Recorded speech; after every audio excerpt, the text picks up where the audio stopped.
Kale ebyo nga tubitadde bali katugendeko mu nsiike ebyemizannyo tulabe ttiimu y'ENSERO Silverbacks eri mu ggwanga erya Morocco era ng'etandise okutendekebwa.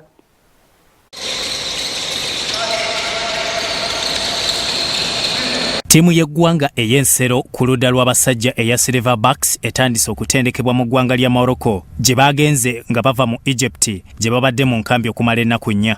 Abazanyi 11 ku 12 be bali mu nkambi nga Ismail Wainwright azanyira mu Bufalansa yabulayo. Uganda yakuzanya ne Morocco ku lwokuna nga 8 Julai ng'erina kuwangula buwanguzi okugenda mu mpaka za Africa ez'okubeera mu ggwanga lya Rwanda. Mande Lutwama atendeka ttiimu eno ayogedde ku mbeera gye balimu n'emikisa gya Uganda okuyitamu. Lunaku lwaffe olwokubiri kyetubanga tujja mu kampu twatandise eggulo n'abazanyi 10 tukyalina abazanyi 10 tusubirayo omu okutuuka leero naye ebintu bye twakakola tumanyi tetulina nnaku nyingi za kutraininga nga tiimu, so ebintu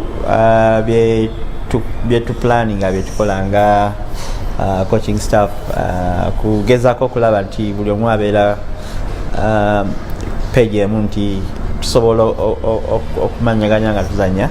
Abalondeddwa okuva mu City Oilers kuliko Jimmy Enabu, Tone Drileba, James Okero ne Ben Komakech. Titus Odeke yavudde mu UCU Cannons.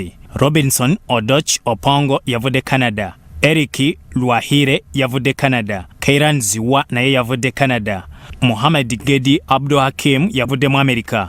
John Deng yavudde mu Denmark. Ne Ismail Wainwright yavudde Bufalansa kwogata Arthur Kuluma yavudde mu America. With regard to rotations and I think overall better gameplay. The camp has been nice so far. We've had a short time together, but the team has done really well. I'm Kiran Ziwa, born and raised in Winnipeg. My father is from Kampala, Uganda, born there. Grew up playing basketball in Winnipeg my whole life. Been playing now for roughly 14 to 15 years. And the first time I heard about the national team was just over a year ago.